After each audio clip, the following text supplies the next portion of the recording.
નમસ્કાર વિદ્યાર્થી મિત્રો, અંકુર વિદ્યાભવન તમારું હૃદયપૂર્વક હાર્દિક સ્વાગત કરે છે.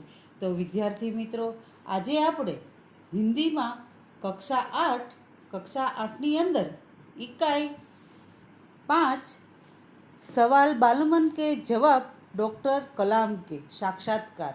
તો વિદ્યાર્થી મિત્રો, આપણે આગળના તાસની અંદર આનો પાઠ થોડોક સમજી ગયા. હવે આપણે 31મા પેજ ઉપર આગળ પાઠ ચલાવવાનો છે. તો હું તમને પાઠ સમજાવતી જઈશ અને તમે સાંભળતા જશો. અને આ પાઠ પૂર્ણ થયા બાદ આપણે વિદ્યાર્થી મિત્રો એના અભ્યાસના થોડાક સવાલ જવાબ શીખવાના રહેશે.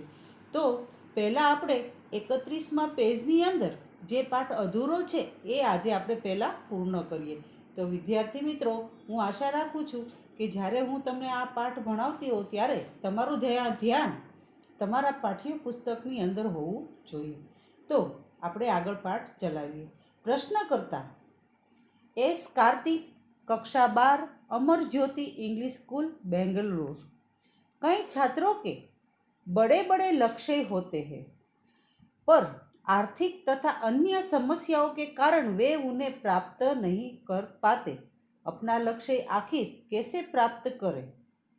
तो અહીંયા કાર્તિક છે એક સવાલ પૂછે છે, પ્રશ્ન કરતા છે કે ઘણા બધા વિદ્યાર્થીઓ એવા હોય છે કે પોતાના જે લક્ષ્ય નિશ્ચિત કરેલો છે ત્યાં તે પહોંચી શકતા નથી. તેને આર્થિક સમસ્યાઓને કારણે તે એને પ્રાપ્ત કરી શકતા નથી. તો એને કેવી રીતે આખરે પ્રાપ્ત કરે?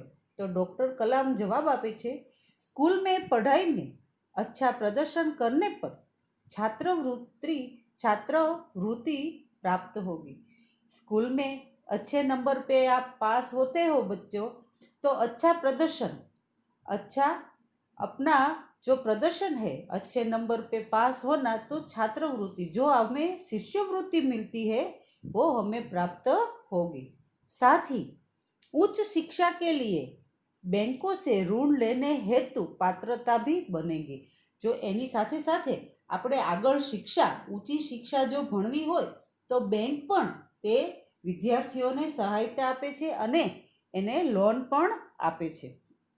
जीवन में ऊंचा लक्ष्य निर्धारित करने पर बाधाएं तो आती है. ગમે તેવું આપણે લક્ષ્ય નિર્ધારિત કરી, આપણો ગોલ છે એ ગમે તેમ રીતે આપણે એને નક્કી કરી નાખીએ, પણ बाधाएं यानी समस्या, रुकावट तो आती है. हमें कठोर परिश्रम और उत्कृष्ट कार्य से उन्हें पराजित करना होगा. तो आ रुकावटने આપણે કઠોર પરિશ્રમથી અને ઉત્તમ શ્રેષ્ઠ કાર્યો से इन्हें पराजित करना होगा. સાથે સાથે કઠોર પરિશ્રમ તો રહેશે જ આપણા જીવનની અંદર, રૂકાવટ પણ આવશે, પણ એની સાથે સાથે શ્રેષ્ઠ જે ઉત્તમ છે તેને આપણે એને પરાજિત કરી નાખશે અને આપણે આગળ જતા રહીશું. અને વિઘ્ન बाधाओं से व्यक्ति को पराजित नहीं होना चाहिए. कोई भी विघ्न आए, कोई भी समस्या आए, कोई भी रुकावट आए जीवन में, तो व्यक्ति को पराजित नहीं होना चाहिए. इससे हमें बाहर निकलना चाहिए. प्रश्नकर्ता मिथुन के द्वितीय वर्ष बी लेवल AICT अमृतापुरी. तो અહીંયા પ્રશ્નકર્તા એક છાત્ર છે, મિથુન કે દ્વિતીય વર્ષ. તો પ્રશ્ન શું છે એનો? તો કે भारत को विकसित राष्ट्र बनाने में राजनीतिज्ञ की क्या भूमिका होनी चाहिए? डॉक्टर कलाम जवाब करता है, जिम्मेदार राजनीतिज्ञ दूरदर्शिता पूर्ण नीति बनाता है. दूर की बात सोचने का गुण, दूरदर्शिता पूर्ण यानी दूर की बात सोचने का गुण विद्यार्थियों में होना चाहिए. महात्मा गांधी ने निष्ठा के राजनीतिज्ञ सिद्धांत को सत्य, अहिंसा तथा निस्वार्थ भावना में डालते हुए ब्रिटिश शासक के विरुद्ध अपनी लड़ाई छेड़ी थी. आप महात्मा गांधी को बच्चों जानते ही है, और उन्हें क्या रास्ता अपनाया था? तो कि सिद्धांत, सत्य, अहिंसा અને નિસ્વાર્થ ભાવના. तो ब्रिटिश शासक के विरुद्ध अपनी लड़ाई छेड़ी थी. वर्तमान राजनीतिज्ञों को अपने कठिन परिश्रम से उत्कृष्टता और पारदर्शी कार्यों में मार्गदर्शन देना होगा। उत्कृष्टता यानी उत्तम, श्रेष्ठ, पारदर्शी यानी आर पार जो दिखाई देते हैं वही कार्य मार्गदर्शन देना होगा। साथ ही गरीबी रेखा से नीचे रह रहे लगभग 26 करोड़ भारतीयों के उत्थान के लिए भी कार्य करना होगा। जो 26 करोड़ जो भारतीय है उसके प्रगति में हमें कुछ कार्य करना होगा। प्रश्नकर्ता सी नंदिता सुबी, तृतीय वर्ष, एमजीआर इंस्टीट्यूट चेन्नई। तो प्रश्नकर्ता छे नंदिता सुबी। रक्षा की दृष्टि से विजन 2020 का लक्ष्य पाने में महिलाओं की क्या भूमिका हो सकती है। मैंने अगले तास में उसका सारांश में महिलाओं की भूमिका के विषय में मैंने आपको पढ़ाया है। डॉक्टर कलाम विजन 2020 में रक्षा अनुप्रयोग के क्षेत्र की महत्वपूर्ण प्रौद्योगिकी के लिए विकास पर विचार किया गया। राष्ट्रीय सुरक्षा की बात भी विजन 2020 का एक अभिन्न अंग है। सशस्त्र सेनाओं में नियुक्ति के लिए पुरुष और महिला के आधार पर कोई भेदभाव नहीं किया जाता। तीनों सेनाओं में पर्याप्त महिला अधिकारी नियुक्त है। राष्ट्रीय रक्षा क्षमताओं में वृद्धि के लिए महिलाओं उच्च स्तरीय स्मारक सेना बहुगुण उपकरण के कार्य करके भी अपना सहयोग दे सकती है। तो महिलाओं के लिए हमने महिलाओं के बारे में तो भारतीय सेना में पुरुषों और महिलाओं की नियुक्ति में भेदभाव नहीं किया जाता। आज भी सेना में महिला भी उच्च स्तरीय प्रदान कर रही है सेवा। तो यहाँ प्रश्नकर्ता जोधपुर दौरे पर डॉक्टर कलाम से एक बच्चे द्वारा पूछा गया प्रश्न, क्या हम अतिवृष्टि व्यक्तियों के दौरे पर हो रहे अनावश्यक खर्चे कम नहीं कर सकते? डॉक्टर कलाम कहते हैं, तुमने इस मंच पर एक बड़ी सी कुर्सी देखी होगी। वह कुर्सी अब यहाँ पर नहीं है। ठीक ऐसे ही अनुत्पादक चीजों पर हो रहे अनावश्यक खर्च भविष्य में नहीं होंगे। तो विद्यार्थी मित्रों, यहाँ हमारा यह पाठ पूर्ण होता है और हम अब अभ्यास की तरफ चलते हैं। तो अभ्यास है हमारे प्रश्न 1। तो प्रश्न 1 के उत्तर दीजिए। तो प्रश्न 1 में पहला सवाल है विद्यार्थी मित्रों, यदि आप इन प्रश्नकर्ताओं में होते तो आप कौन कौन से प्रश्न पूछते?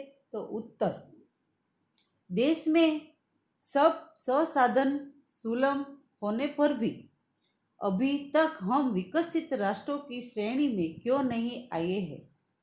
हमारे देश में गरीब और अमीर के बीच की रेखा बढ़ती क्यों जा रही है?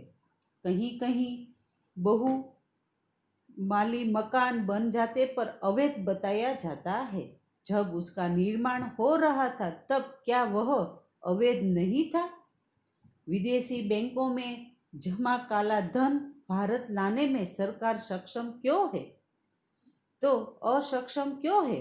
डॉक्टर कलाम। दूसरा सवाल, डॉक्टर कलाम ने अपने बचपन की कौन सी यादगार घटना सुनाई?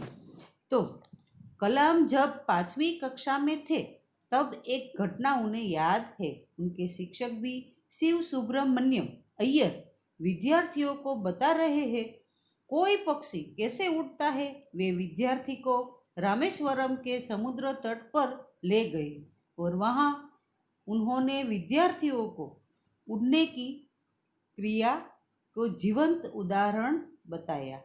उस पर इस घटना का गहरा असर पड़ा। इसमें उन्हें विज्ञान पढ़ने की प्रेरणा मिली।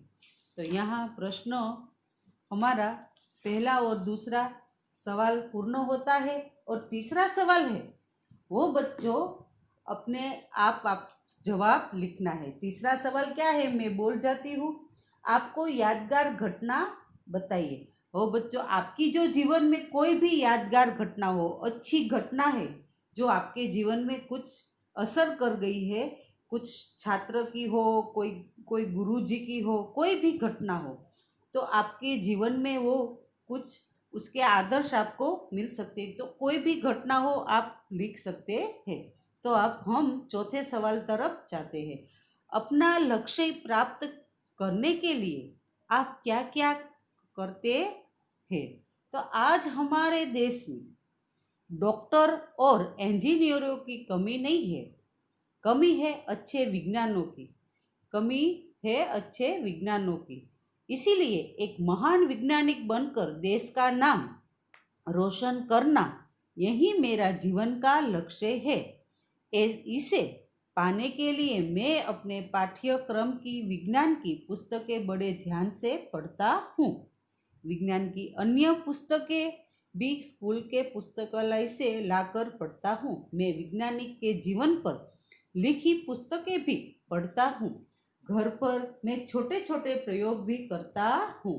अब हमारा पांचवा सवाल, किसी को मुसीबत में देखकर आप क्या करते हैं? तो बच्चों, आप भी अपनी तरह से जवाब लिख सकते हैं। मैंने भी स्क्रीन पर उसके उत्तर लिख कर दिए हैं, तो सुनिए।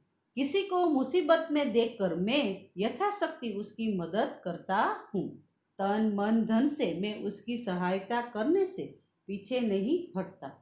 इसके लिए मैं अपने माता पिता से कुछ मांगने भी संकोच नहीं करता। मेरे मित्र इसमें मुझे सहयोग देते हैं।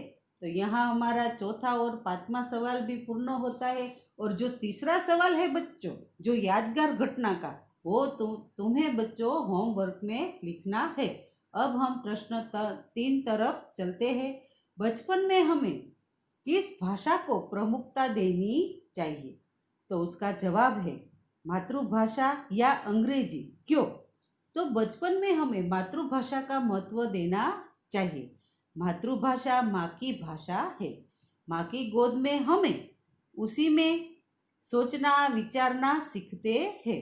सोचने विचारने की भाषा ही हमारी अभिव्यक्ति की भाषा हो सकती है।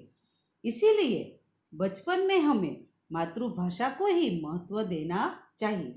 तो अंग्रेजी भाषा क्यों नहीं? तो उसका जवाब है अंग्रेजी विदेशी भाषा है।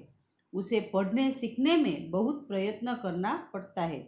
उसमें प्रवीण होने पर भी अपने हृदय के भाव हम उसमें असरकारक ढंग से प्रकट नहीं कर सकते। तो यहाँ हमारा प्रश्न 3 भी पूर्ण होता है।